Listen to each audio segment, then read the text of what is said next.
Welcome one and all to Bike Racing Without Mercy in the beautiful town of Porlock, gateway to the Exmoor National Park.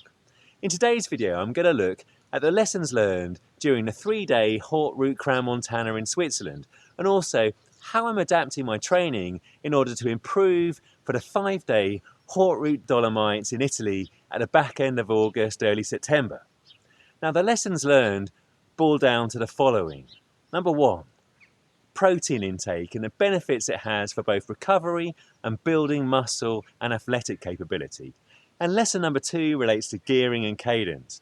In Switzerland, on some of the longer climbs, there were long segments, 5 to 9 kilometers with average gradient 9 to 11%.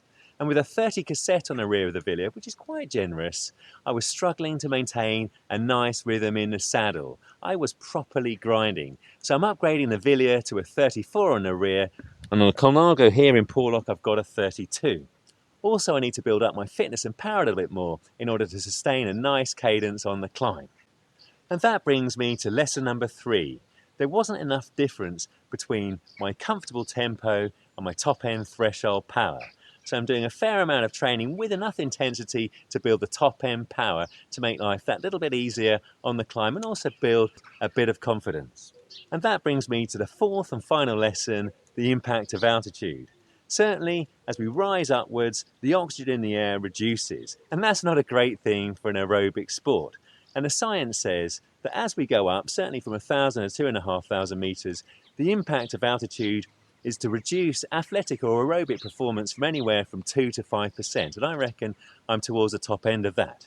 Now, I've got no altitude camps on the horizon to build more red blood cells. However, if I improve my cadence and improve my power, then when I get to the high stuff in the Dolomites, I'm kind of hoping that yes, I'm going to lose a little bit of fitness and power, but I'm going to lose enough down to a base level that's above that at Crans Montana. And this all brings me to why I'm in Porlock. You've got 2 climbs for the price of one. It is the perfect training ground for the aspiring climber. You've got the toll road, average gradient 6% over 6 kilometers. So it's the perfect place to practice your seated high cadence climbing at around threshold. Really practicing getting into a nice position, as aero as possible, sustaining the power, sustaining the cadence, and really building the mental fortitude while in the saddle. Climb number 2 is very different. It's the hill, and the hill is a beast. It's got 2.6 kilometers at average gradient 12%, and within that there's about 0.7 of a kilometer at 17.5% with gradients as high as 25. So even in the smallest gear here on a Colnago, I'm going to be up and out the saddle, mashing for cash on the steeper ramps. Definitely it's perfect for practicing how a climb can disrupt your rhythm and how you have to get used to sort of using all your tools in the climbing box. Seated high cadence, through grinding low cadence, through up and out the saddle. Anyway, time to get on with the training. So now I'm going to alternate ascents of each of the climbs in order to hone my cadence and rhythm on the toll road and get used to the rhythm being well and truly disrupted on the hill, plus build some top end threshold power. And throughout the video, we're also going to look at how I've implemented changes to my training in order to improve, as I say, for the Haute Route Dolomites.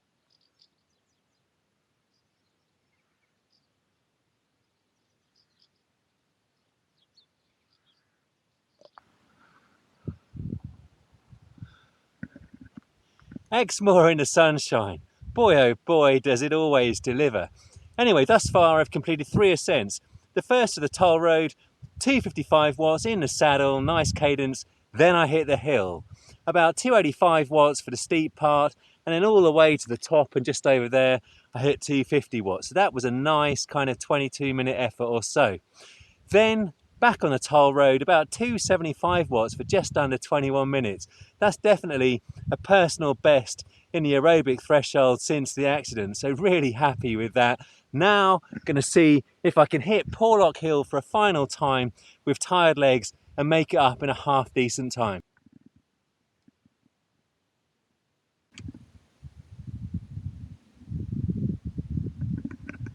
Well, I thoroughly enjoyed myself here in Porlock and got a good training under the belt. You can see here on the Wahoo belt just under 3 hours of training, 5 ascents in total. Happy with the normalised power, that's really good. I'll come to that in a second. 50-50 left-right balance has eluded me though, 49-51. I reckon that's because I'm still a little bit right dominant out of the saddle on the climb. And I did manage to complete the hill for the second time. It was proper emotional.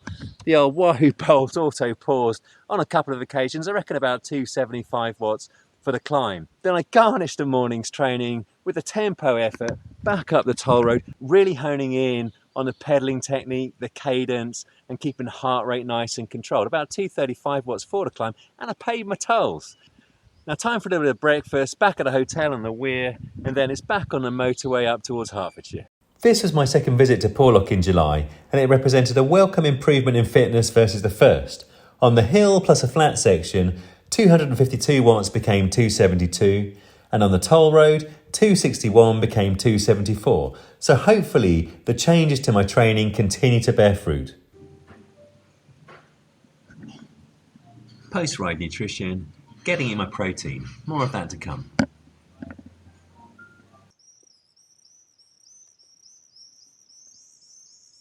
And alongside the key lessons learned and the adaptations to my training, I'm also progressing to build proper strength at last here in the gym. After many months of the single leg deadlift work, you'll see that in just a second, I've actually managed to progress to deadlifting proper, albeit with the trap bar in order to reduce the risk of injury. Initially starting with the handlebars raised up.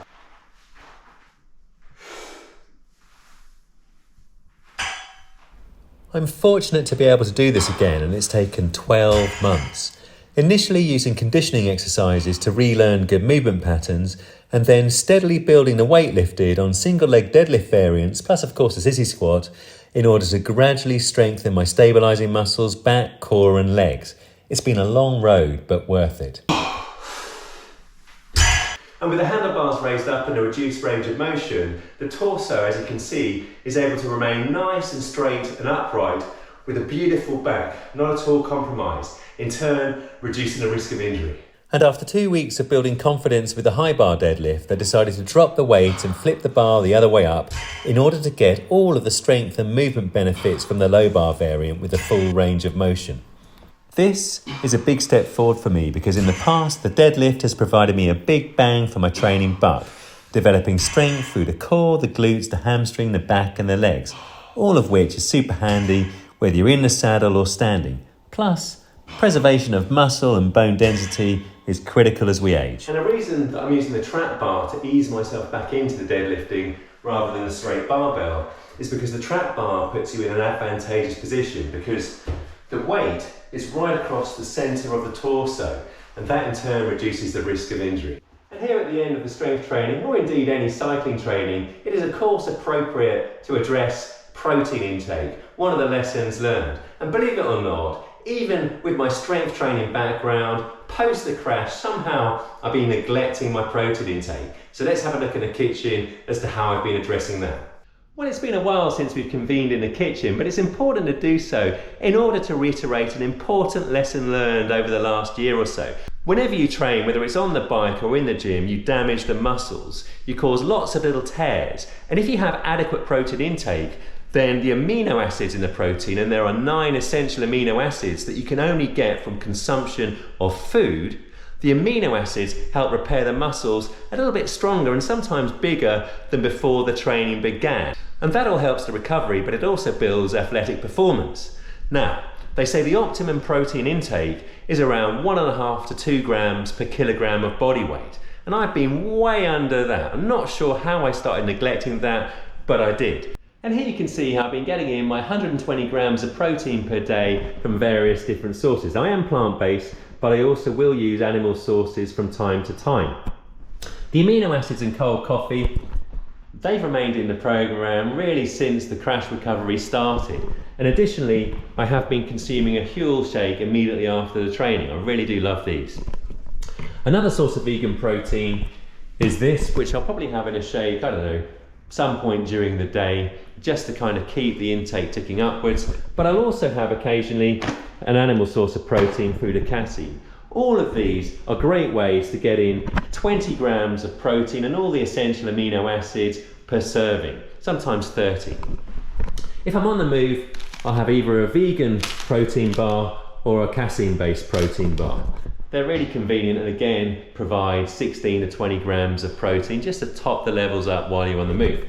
And in terms of the food sources, I get plenty from the vegetables, the various different pulses. I can't eat too many pulses, it does upset the tummy, but also I've really increased my intake of fish, salmon, haddock, and obviously things like mackerel and smoked salmon. They've been really nice ways just to build up again another 20 to 30 grams per serving. So super easy to up the intake, and definitely I felt the benefits on the bike and in the gym. You can see a little bit that the muscles are starting to fill out, and this is a large t-shirt. I kid you not, it's large, I promise you it's large.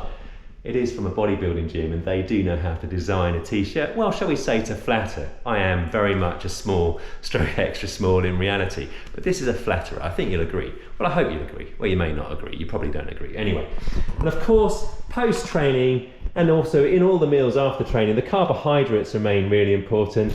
Yes, I still love the Ice Spice buns, but I've been getting in these sometimes pre-training and post-training with a little bit of the nitroglycerine and the honey as well.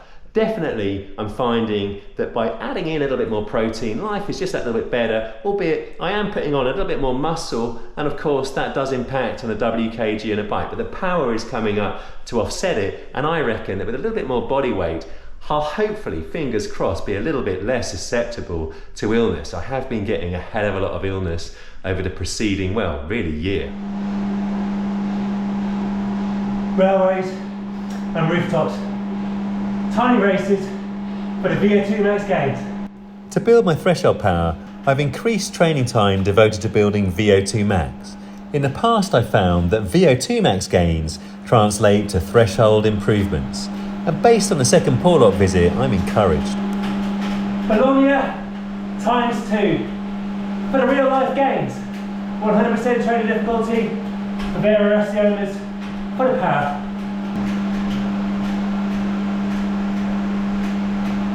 Final push.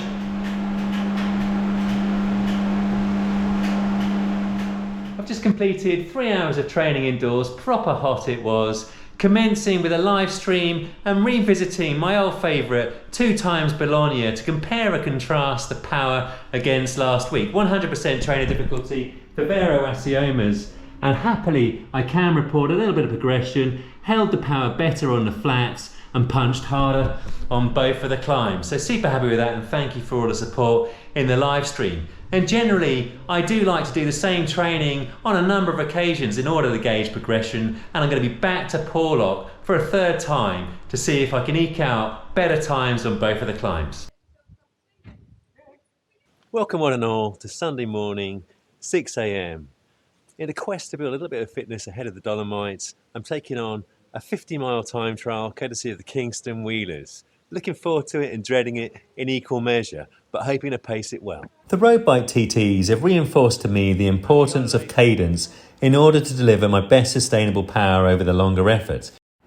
Here's me looking comfortable at around 85 RPM on a 7 to 8% gradient with a 30 cassette on the rear. Hard work is this. Hard work. But later on at higher altitude and with oxygen becoming more scarce, here I am grinding 70 RPM for 7 kilometres averaging 9%. The effort is less aerobic and therefore more fatiguing on the muscles, hence the change to a 34 on the rear cassette on the Villia. And there we go, 2 hours 11 and 40 seconds. Super happy with that, and it must have been lucky number 13. Well, a massive thank you to the Kingston Wheelers for laying on a very professional and thoroughly enjoyable event. And this is the second of the Cycling Time Trials road bike category events I've ridden this year. I'm really enjoying it. They're amazing for getting the best out of you in terms of your power and the effort and the preparation, but also making you think a little bit about your pacing. And today there was 2 outward legs and 2 return legs, and each of the outward legs was into a slight headwind but also generally uphill. So I invested a little bit more power on each of those, 261 watts and 255 watts, and recovered a little bit in and around the 245 watts on the backward leg. Overall, 2 hours 12 minutes, 248, 249 watts average power, and also very happily, check this out, here we go, the Colnago has served me proud. Left-right balance, 50-50. Does life get any better than that? I think it does. It does get better than that, but you know what I mean. Anyway, definitely the best power I've put down in quite some time, certainly since the accident. 2:48 over 2 hours 12, that's proper good for me. Hopefully there'll be a threshold improvement, and generally as I head towards the Haute Route Dolomites, fitness improvements to come. You may or may not remember, but back in Tenerife I once said 4 will become 5 and eventually 5 will become 10. Well, I've been beavering away in the gym here, and check this out. 5 has become, well, you'll see.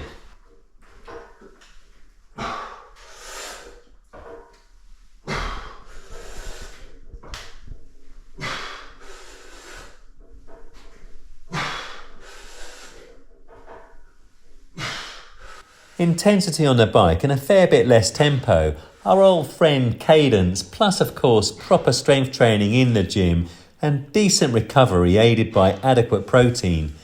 These were the things that got me to peak fitness pre the crash, and post crash I've also added in, as you've seen, a calmer and more fluid approach to training on the bike, plus genuine endurance capability, all hopefully to build back better, plus of course... Turning my face. Bring it round for the angle, please, baby.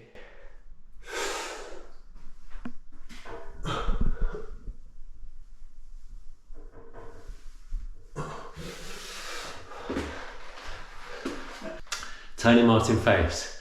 The cure to so many of the world's problems. I promise you.